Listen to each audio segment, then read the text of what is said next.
ഈ യഹൂദനെ ഇവിടെ നമ്മൾ 37 അധ്യായത്തിൽ വായിച്ചു. ഞങ്ങളുടെ ആശ നഷ്ടപ്പെട്ടു പോയി. അതെ, അതിൻ്റെ ഇംഗ്ലീഷ് വാക്ക് വായിച്ചാൽ അവർ hope is lost. Okay, there is no hope. മടങ്ങി വരാൻ സാധിക്കുമെന്നുള്ളത് ഒരു പ്രവാചകനോ ഒരു യഹൂദനോ പറയാൻ കഴിയുന്നില്ല. കാരണം അവരുടെ ദേശം അവർക്ക് നഷ്ടപ്പെട്ടിട്ട് 12,000 വർഷമാകുക. ഇപ്പം അതുപോലെ നശിച്ച് കിടക്കുക. ശത്രു അവിടെ വസിക്കുക. അവർക്കെതിരായിട്ടുള്ള ഇസ്ലാമിക് രാജ്യങ്ങൾ അവിടെ ഭരണം നടത്തുന്നു. അവിടെ അവരെങ്ങനെ ഒരു രാജ്യം ഉണ്ടാക്കുന്നു? ഇവർക്കാണെങ്കിൽ അന്യോന്യം ബന്ധവുമില്ല, അവർക്ക് ഭാഷകളൊന്നുമില്ല. അതുകൊണ്ടാണ് ലോകത്തിലെ വൈജ്ഞാനകോശങ്ങളിൽ ഒരെണ്ണമാണ് ബ്രിട്ടാനിക്ക എൻസൈക്ലോപീഡിയ. അതിൽ 1911 പ്രസിദ്ധീകരിച്ച ആ എൻസൈക്ലോപീഡിയയിൽ ഇങ്ങനെ എഴുതിയിട്ടുണ്ട്, ഇനിയും ഒരു എബ്രായ ഭാഷ പുനർജീവിപ്പിക്കപ്പെടുകയോ അവരൊരു ദേശമായി തീരുകയോ ചെയ്യുന്നത് സാധ്യമല്ല എന്നുള്ളത് പ്രിന്റ് ചെയ്തിട്ടുണ്ട്. 1911 എൻസൈക്ലോപീഡിയ ബ്രിട്ടാനിക്ക അങ്ങനെ പ്രവചിച്ചല്ലേ? അങ്ങനെ എഴുതിയിട്ടുണ്ട്. അത് തെറ്റിപ്പോയില്ലേ? അത് തെറ്റിപ്പോയെന്ന് വെച്ചാൽ ഏതാണ്ട് 37 വർഷം കഴിഞ്ഞപ്പോൾ അവരൊരു രാജ്യമായി. ഇനി അതിലും ഒന്നുകൂടെ കടന്നു പറയാം. യഹോവ സാക്ഷികളുടെ ഒരു പുസ്തകം പ്രസിദ്ധീകരിച്ചു, ദൈവം സത്യവാൻ. ഇത് 46 പ്രസിദ്ധീകരിച്ച് 1946. അതിനകത്ത് പ്രിന്റ് ചെയ്ത് വെച്ചിട്ടുണ്ട്, ഇസ്രയേൽ ഒരു രാജ്യമായി തീരുക എന്ന് പറയുന്നത് മിഥ്യയാണ്, നടക്കില്ല. ഞാൻ ആ ബുക്ക് കണ്ടിട്ട് ഇതിൻ്റെ ഒരു കോപ്പി എടുക്കാൻ നോക്കിയിട്ട് ഈ ബുക്ക് കിട്ടത്തില്ല. പിന്നെ അതിൻ്റെ ഒരു പേജിൻ്റെ കോപ്പി ഞാൻ എടുത്ത് വെച്ചു. കാരണം ഇസ്രയേൽ രാജ്യമാകത്തില്ലെന്ന് അവർ പറഞ്ഞ് 2 വർഷം കഴിഞ്ഞപ്പോൾ അവർ രാജ്യമായി. ഇന്ന് അവർ ഈ പുസ്തകം പ്രിന്റ് ചെയ്യത്തുമില്ല, ഇതിൻ്റെ കാര്യം പറയത്തുമില്ല. അപ്പോൾ യഹൂദന് അവൻ്റെ ആശയില്ല. വൈജ്ഞാനകോശമായ ബ്രിട്ടാനിക്ക എൻസൈക്ലോപീഡിയയില് രാജ്യം വരത്തില്ല. യഹോവ സാക്ഷികൾ പ്രിന്റ് ചെയ്ത് വെച്ചു, അവൻ രാജ്യമാകത്തില്ല. ക്രിസ്ത്യാനികളോട് ചോദിക്കുക, അവർ പറയും ഇനി യഹൂദൻ രാജ്യമാകും, യാതൊരു പ്രതീക്ഷയ്ക്കും വകയില്ല. അതുകൊണ്ടാണ് അവൻ റീപ്ലേസ്മെന്റ് തിയോളജി കൊണ്ടുവന്നത്. അതെന്ത് വേദശാസ്ത്രമാണ്? ആ ശാസ്ത്രം എന്ന് പറഞ്ഞാൽ ഒരുപാട് പ്രോമിസസ് യഹൂദനുണ്ട്. ആ പ്രോമിസസ് ഇനി എന്തോ ചെയ്യും, അത് ആത്മിക ഇസ്രയേലായ സഭയിലാണ് നിവർത്തിക്കപ്പെടുന്നത്. ശരി, അതിനാണ് റീപ്ലേസ്മെന്റ് തിയോളജി. അതിന്റെ ഫലമാണ് ഇസ്രയേലിന് ദൈവം കൊടുത്തത് ഭൗമിക നന്മകളാണ്, ആത്മിക നന്മകളല്ല. എന്നാൽ ബൈബിളിൽ തീർത്ത് പറയുന്നു, സഭയ്ക്ക് കൊടുത്തിരിക്കുന്ന നന്മകൾ ഭൗമിക നന്മയല്ല, ആത്മീക നന്മകളാണ്. നമ്മൾ ഈ വിധത്തിൽ പൗലോസ് പറയുന്നത് കഷ്ടങ്ങളിലൂടെ ദൈവരാജ്യത്തിൽ കടക്കണം. പിന്നെ യോഹന്നാൻ അപ്പോസ്തലൻ വെളിപാട് 1 അധ്യായത്തിൽ പറയുന്നു, അവൻ്റെ രാജ്യത്തിലും സഹിഷ്ണുതയിലും കൂട്ടാളിയുമായ യോഹന്നാൻ എന്ന ഞാൻ. അപ്പം ഈ രാജ്യത്തിൻ്റെ, കർത്താവിൻ്റെ രാജ്യത്തിൻ്റെ എംബ്ലം എന്ന് പറയുന്നത് കുരിശും സഹിഷ്ണുതയുമാണ്, കഷ്ടസഹിക്കാൻ. എന്നാൽ ഇന്ന് പ്രോസ്പെറിറ്റി ഗോസ്പൽ എന്ന് പറഞ്ഞ ഒരു കൂട്ടം ആളുകൾ വന്നിട്ടുണ്ട്.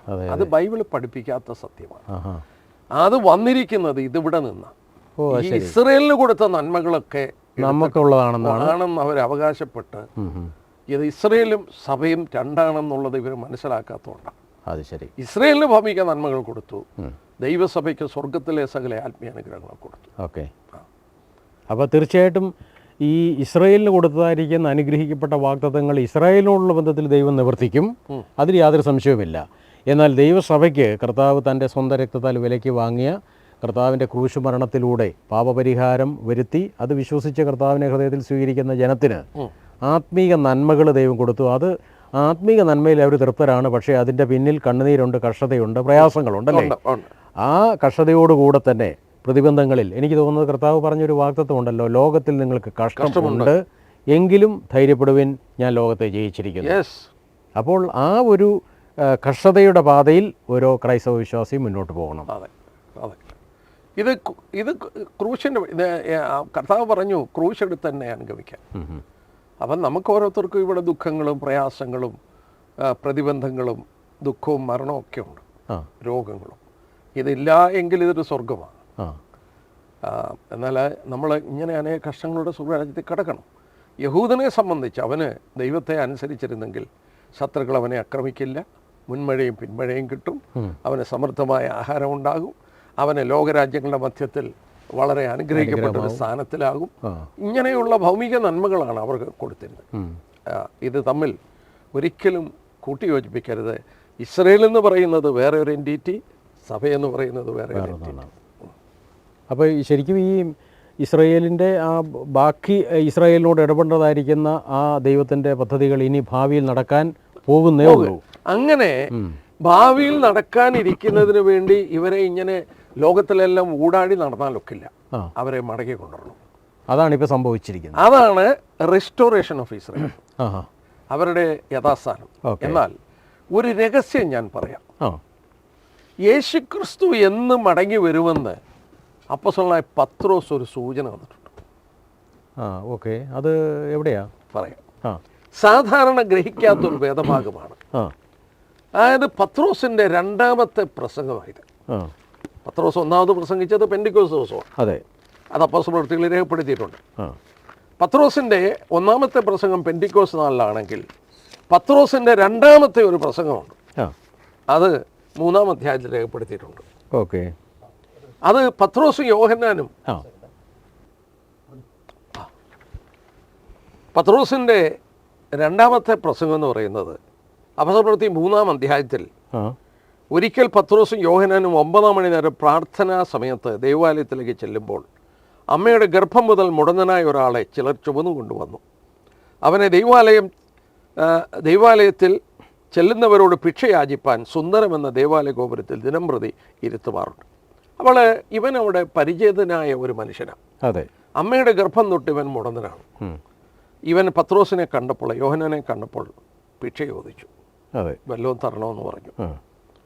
ഈ 5-ാം വാക്യത്തിൽ നോക്കിയാട്ടെ. ഞങ്ങളെ നോക്കൂ എന്ന് പറഞ്ഞു. അവൻ വല്ലതും കിട്ടുമെന്ന് കരുതി അവരെ സൂക്ഷിച്ചു നോക്കി.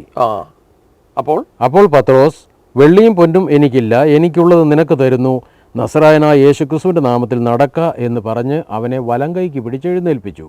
ക്ഷണത്തിൽ അവൻ്റെ കാലും നരിയാണിയും ഉറച്ചു. അവൻ കുതിച്ചെഴുന്നേറ്റ് നടന്നും തുള്ളിയും ദൈവത്തെ പുകഴ്ത്തിയും കൊണ്ട് അവരോടുകൂടെ ദേവാലയത്തിൽ കടന്നു. അവൻ നടക്കുന്നതും ദൈവത്തെ പുകഴ്ത്തുന്നതും ജനമൊക്കെയും കണ്ട് ഇവൻ സുന്ദരമെന്ന ദേവാലയ ഗോപുരത്തെങ്കിൽ ഭിക്ഷ യാചിച്ചുകൊണ്ടിരുന്നവനാ എന്ന് അറിഞ്ഞ് അവന് സംഭവിച്ചതിനെക്കുറിച്ച് വിസ്മയവും പരിഭ്രമവും നിറഞ്ഞവരായി തീർന്നു. ഈ യഹൂദന്മാരാണ് ഈ പേടിച്ചത്, വിസ്മയവും പരിഭ്രമവും പിടിച്ചു. ഈ സന്ദർഭം പത്രോസ് ഉപയോഗിച്ചു. 12-ാം വാക്യം നോക്കിയേ. അത് കണ്ടിട്ട് പത്രോസ് ജനങ്ങളോട് പറഞ്ഞത്, ഇസ്രായേൽ പുരുഷന്മാരെ ഇതിങ്കൽ ആശ്ചര്യപ്പെടുന്നത് എന്ത്? അപ്പം ഇസ്രായേൽ ജനത്തോട് പത്രോസ് പറയുകയാണ്, ഇതിങ്കൽ ആശ്ചര്യപ്പെടുന്നത് എന്ത് പറ്റി? അവിടെ സ്റ്റുഡിയോയിൽ നിന്നുള്ള ബോക്സ് സൗണ്ട് ഇങ്ങോട്ട് കയറി വരുന്നു.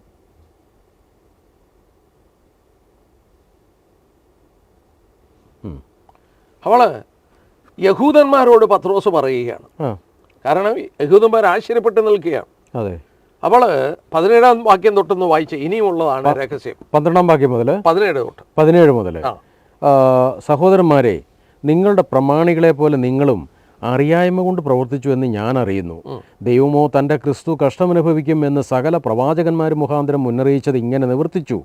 ആകയാൽ നിങ്ങളുടെ പാപങ്ങൾ മാഞ്ഞു കിട്ടേണ്ടതിന് മാനസാന്തരപ്പെട്ട് തിരിഞ്ഞുകൊള്ളുവിൻ. എന്നാൽ കർത്താവിൻ്റെ സമൂഹത്തു നിന്ന് ആശ്വാസകാലങ്ങൾ വരികയും നിങ്ങൾക്ക് മുൻ നിയമിക്കപ്പെട്ട ക്രിസ്തുവായ യേശുവിനെ അവൻ അയക്കുകയും ചെയ്യും. ദൈവം ലോകാരംഭം മുതൽ തൻ്റെ വിശുദ്ധ പ്രവാചകന്മാർ മുഖാന്തരം അരുളി ചെയ്തത് ഒക്കെയും യഥാസ്ഥാനത്താകുന്ന കാലം വരുവോളം സ്വർഗം ക്രിസ്തുവിനെ കൈക്കൊള്ളേണ്ടതാകുന്നു. ഇവിടെ പത്രോസ് കർത്താവിൻ്റെ 2-ാം വരവിനെ കുറിച്ചാണ് പ്രസംഗിക്കുന്നത്. നിങ്ങൾ മാനസാന്തരപ്പെട്ട് തിരിഞ്ഞാൽ, പാപങ്ങളെ ഏറ്റുപറഞ്ഞ് നിങ്ങൾ തിരിഞ്ഞു വന്നാൽ, അവിടെ പറയുന്നുണ്ട് മുൻ നിയമിച്ച കർത്താവിനെ അയക്കും. ഈ പത്രോസും അപ്പോസ്തലന്മാരൊക്കെ വിശ്വസിച്ചു, അവർ ജീവിച്ചിരിക്കുമ്പോൾ കർത്താവ് മടങ്ങി വരും. ഓക്കെ, അവർ വിശ്വസിച്ചു. കർത്താവ് പറഞ്ഞു, ഞാൻ നിങ്ങൾക്ക് വീടൊരുക്കാൻ പോകുന്നു, ഭവനം ഒരുക്കാൻ. ആ ഭവനം ഒരുക്കി കഴിഞ്ഞാൽ വരും. അപ്പോൾ അവരൊക്കെ കാത്തിരിക്കുക, നോക്കിയിരിക്കുക, എപ്പം വേണേലും മടങ്ങി വരാം. ഓക്കെ, അതിനെ ആസ്പദമാക്കിയാണ് പറയുന്നത്, നിങ്ങൾ മാനസാന്തരപ്പെട്ട് മടങ്ങി വന്നാൽ സ്വർഗത്തിൽ നിന്ന് കർത്താവിനെ അയക്കും. പക്ഷേ ദൈവാത്മാവിനാൽ താനൊരു പ്രവചനം പറയുക. 21-ാം വാക്യം. ദൈവം ലോകാരംഭം മുതൽ തൻ്റെ വിശുദ്ധ പ്രവാചകന്മാർ മുഖാന്തരം അരുളി ചെയ്തതൊക്കെയും യഥാസ്ഥാനത്താകുന്ന കാലം വരുവോളം സ്വർഗം ക്രിസ്തുവിനെ കൈക്കൊള്ളേണ്ടതാകുന്നു. അപ്പോൾ അവിടെ യഥാസ്ഥാനത്താകുന്ന കാലം എന്നുള്ളത് ഇംഗ്ലീഷിൽ വായിച്ചാൽ ടൈംസ് എന്ന ബഹുവചനമാണ്. ഓക്കെ, എന്താ ഈ പറയുന്നത്? യഥാസ്ഥാനത്തിൻ്റെ ടൈംസ് ഓഫ് റിസ്റ്റോറേഷൻ. ഓ ശരി. പ്രവാചകന്മാർ യഹൂദനോടാണ് പറയുന്നത്. യഹൂദന്മാരാ. There is a time of restoration. ആ റീസ്റ്റോറേഷൻ്റെ കാലം വരെ സ്വർഗം അവനെ കൈക്കൊള്ളണം. അപ്പോൾ ആ റീസ്റ്റോറേഷൻ കഴിയുമ്പോൾ സ്വർഗത്തിൽ നിന്ന് അവനെ ഭൂമിയിലേക്ക് അയക്കും. അപ്പം നമ്മളൊരു കാര്യം ഓർത്താൽ മതി, റീസ്റ്റോറേഷൻ നടക്കുന്നുണ്ടോ? അതിൻ്റെ മറുപടിയാണ് യെസ്, കർത്താവിൻ്റെ വരവിൻ്റെ ലക്ഷണമാണ് ആണ് ഈ റീസ്റ്റോറേഷൻ. ഈ റീസ്റ്റോറേഷനുള്ള ബന്ധത്തിൽ നമ്മൾ ഓർക്കണം, നമ്മൾ മുമ്പേ ചിന്തിച്ചില്ലേ ബന്ധമിട്ട് കിടന്ന അസ്ഥികൾ? അതെ, യെഹെസ്കേൽ പ്രവചനത്തിൽ 37-ാം അധ്യായത്തിൽ ആ അസ്ഥികൾ ജീവിക്കുമോ എന്ന് ചോദിച്ചു. ജീവിക്കാൻ സാധ്യതയില്ല, അതുകൊണ്ട് പറഞ്ഞു നീ ദൈവമേ നീ അറിയുന്നു. എന്നാൽ അവിടെ വായിക്കുന്നുണ്ട്, ദൈവം കൽപ്പിച്ചപ്പോൾ അസ്ഥിയോട് വന്ന് ചേർന്നു. ആ വാക്യം എടുക്കുക, വാക്യം ഒന്ന് എടുത്ത് വായിക്കണമെന്ന് എനിക്കൊരു താല്പര്യമുണ്ട്. എടുക്കാം. 37-ാം അധ്യായം അവിടെ നോക്കിയേ, അവിടെ വായിക്കുന്നു നമ്മൾ അതിൻ്റെ 7 തൊട്ട് വായിക്കാം. എന്നോട് കൽപ്പിച്ചതുപോലെ ഞാൻ പ്രവചിച്ചു. യെഹെസ്കേൽ പ്രവാചകനല്ലേ? ഞാൻ പ്രവചിച്ചുകൊണ്ടിരിക്കുമ്പോൾ ഒരു മുഴക്കം കേട്ടു. ഉടനെ ഒരു ഭൂകമ്പം ഉണ്ടായി. അസ്ഥിയോട് വന്നു ചേർന്നു. പിന്നെ ഞാൻ നോക്കി, അവയുടെ മേൽ ഞരമ്പും മാംസവും വന്നതും അവയുടെ മേൽ തൊക്കു പൊതിഞ്ഞതും കണ്ടു. എന്നാൽ ശ്വാസം അവയിൽ ഇല്ലാതെയിരുന്നു. അപ്പോൾ അവൻ എന്നോട് കൽപ്പിച്ചത്, കാറ്റിനോട് പ്രവചിക്കുക, മനുഷ്യപുത്ര, നീ പ്രവചിച്ച് കാറ്റിനോട് പറയേണ്ടത്, യഹോവയായ കർത്താവ് ഇപ്രകാരം അരുളി ചെയ്യുന്നു, ശ്വാസമേ നീ 4 കാറ്റുകളിൽ നിന്നും വന്ന് ഈ നിഹതന്മാർ ജീവിക്കേണ്ടതിന് അവരുടെ മേൽ ഊതുക. അവൻ എന്നോട് കൽപ്പിച്ചതുപോലെ ഞാൻ പ്രവചിച്ചപ്പോൾ ശ്വാസം അവരിൽ വന്നു, അവർ ജീവിച്ചു, ഏറ്റവും വലിയ സൈന്യമായി നിവർന്നു നിന്നു. ഒരിക്കലേ ബന്ധം വിട്ട അസ്ഥികൾ ദൈവം കൽപ്പിച്ച് ജീവിച്ചപ്പോൾ ആരായി തീർന്നു? ഏറ്റവും വലിയ സൈന്യം. ഇസ്രയേൽ എന്നൊരു വലിയ സൈന്യമാണോ? തീർച്ചയായിട്ടും. ഇന്ന് യുദ്ധം നടക്കുമ്പോൾ ഈ പ്രവചനത്തിൻ്റെ യാഥാർത്ഥ്യം ഗ്രഹിക്കാൻ കഴിയുമോ? ഇറാൻ എന്ന് പറയുന്ന ഒരു രാജ്യത്തിൽ 1600 കിലോമീറ്റർ ദൂരെ 100 ഫൈറ്റർ പ്ലെയിൻ പറപ്പിച്ചു പോയി, ഒരു പ്ലെയിൻ പോലും വെടിയേറ്റ് താഴെ വീഴാതെ അവർ ആക്രമണം നടത്തി തിരിച്ചു. 3 വേവ്സ് നടത്തി, യുദ്ധം നടത്തി. ആളുകളെ കൊല്ലാനല്ല പോയത്, അവരുടെ ആർമി ഇൻസ്റ്റലേഷനെ തകർക്കണം. അങ്ങനെ ഈ റഡാർ സിസ്റ്റം, അവരെ ആക്രമിക്കാനുള്ള മിസൈൽ സിസ്റ്റം, അതിനെ നിയന്ത്രിക്കുന്ന നിയന്ത്രണത്തിൻ്റെ സെൻറ്റർ, ഇങ്ങനെയുള്ള ആർമി ഉപയോഗിക്കുന്ന സ്ഥലങ്ങൾ മുഴുവൻ 1, 2, 3 വേവ്സിൽ അവർ തകർത്തു. ഏത് രാജ്യമാണ് ഇത് ചെയ്തിട്ടുള്ളത്? ലോകത്തിൽ ഏതെങ്കിലും രാജ്യം ചെയ്തായിട്ട് കേട്ട് കേൾവിയുണ്ടോ? എനിക്ക് തോന്നുന്നില്ല. ചരിത്രത്തിൽ ഒരു യുദ്ധ പ്ലെയിൻ ഇത്രയും പറക്കത്തില്ല. ഒരു 1200, ചിലപ്പോൾ 1600 പറന്നാൽ തന്നെ അത്രയും തിരിച്ചു പറക്കണ്ടേ? പിന്നെ അവിടെ യുദ്ധം നടത്ത്, ചിലപ്പോൾ അവർ ഫൈറ്റ് ചെയ്യണം. അപ്പോൾ അവർക്ക് ഫ്യൂൽ വിടുന്ന അവര് ആകാശത്ത് വെച്ച് ഇത് റീഫ്യൂൽ ചെയ്തു. റീഫ്യൂൽ ചെയ്തിട്ടാണ് 1600 കിലോമീറ്റർ പറന്ന് ഈ ആക്രമണം നടത്തി. ഒരു പ്ലെയിൻ പോലും അടിച്ചിടാൻ ആ ശത്രുവിന് കഴിയാതെ അവർ തിരിച്ച് 1600 കിലോമീറ്റർ തിരിച്ചു വന്നു. അവരെല്ലാവരും ക്ഷേമമായി. അവരുടെ സ്ത്രീകളായിരുന്നു ചില ഫൈറ്റർ പ്ലെയിനിൽ. ഈ കഴിഞ്ഞ യുദ്ധത്തിൽ അവരുടെ യഹൂദ സ്ത്രീകളായിരുന്നു വിമാനങ്ങൾ പറപ്പിച്ചതല്ലേ? അവരുടെ പടങ്ങൾ വന്നിട്ടുണ്ടായിരുന്നു. ഞാൻ ചോദിച്ചോട്ടെ, ഇവിടെ പറഞ്ഞു ഈ ഉണങ്ങിക്കിടന്ന അസ്ഥികൾ ജീവിക്കുമ്പോൾ വലിയൊരു സൈന്യമാകും.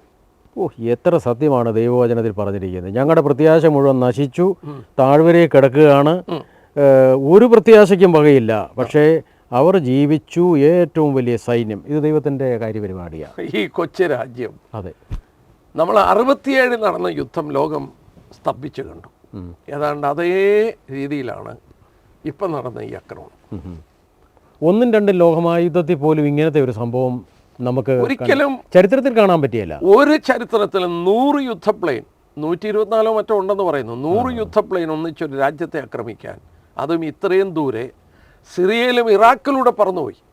ഈ സിറിയയിലും ഇറാഖിലും പോകുമ്പോൾ അവരുടെ റഡാർ പിടിക്കാതിരിക്കാൻ അവരുടെ റഡാർ സ്റ്റേഷനെ തട്ടി. ആദ്യം പോയി അവരുടെ റഡാർ സ്റ്റേഷനെ നശിപ്പിച്ചിട്ടാണ് ഈ യുദ്ധ പ്ലെയിനുകൾ പോകുന്നത്. ഈ രാജ്യങ്ങളൊന്നും ഇത് കണ്ടുപിടിച്ചില്ല, അവരറിഞ്ഞില്ല. അവിടെ ചെന്ന് ആക്രമണം കഴിഞ്ഞ് തിരിച്ചു വന്നാൽ അറിയുന്നു. ദൈവം ഉയർത്തിയ ഏറ്റവും വലിയ സൈന്യമായതുകൊണ്ട് അവർക്കത് ചെയ്യാൻ പറ്റിയത്.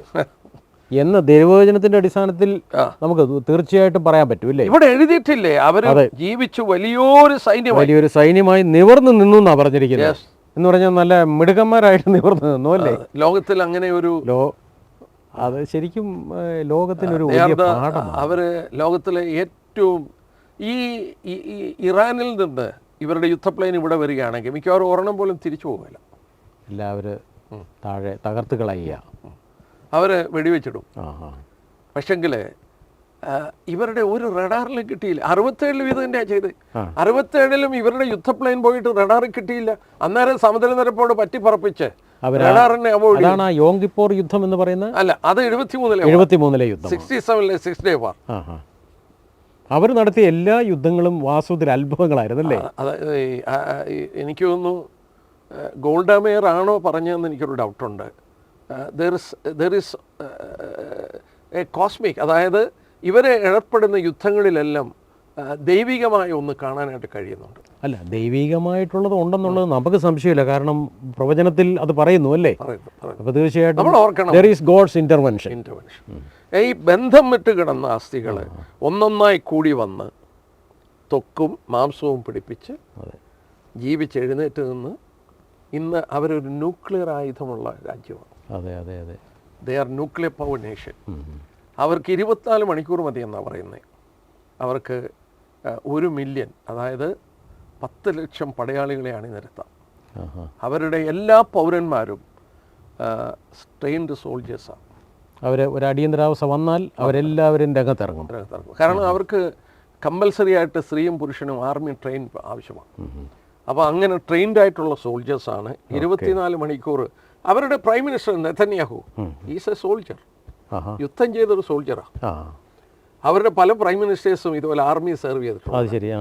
അവര് ഈ ബെഞ്ചമിൻ നെതന്യാഹു പ്രധാനമന്ത്രിയുടെ ഒരു ബ്രദറാണല്ലോ. മറ്റേ എൻഡേബ വിമാനത്താവളത്തിൽ വെടിയേറ്റ് മരിച്ച് ആ ഹോസ്റ്റൽ അവരെ എല്ലാവരെയും, ആ തടവുപുള്ളികളെ എല്ലാം വളരെ സുരക്ഷിതമായിട്ട് ഇസ്രായേൽ തിരിച്ചു കൊണ്ടുവന്നു. അയാളുടെ ബോഡിയും തിരിച്ചു കൊണ്ടുവന്നു. വീരമൃത്യു വരിച്ചു, പക്ഷേ അദ്ദേഹത്തിന്റെ ബോഡിയും തിരിച്ചു കൊണ്ടുവരും. അത് നമ്മൾ ഒരു കാര്യം ഓർക്കണം, ഈ യഥാസ്ഥാനത്തിന്റെ കാലം എന്ന് പറയുന്നത് റെസ്റ്റോറേഷൻ. ഇവരെ റിസ്റ്റോർ ചെയ്തു, ഇവരെ ദൈവം തിരിച്ചു കൊണ്ടുവന്നില്ലേ? കൊണ്ടുവന്നു. രാഷ്ട്രമായിട്ട് നിൽക്കുന്നു, വലിയ സൈന്യമായി നിവർന്നു നിൽക്കുന്നു. അതെ,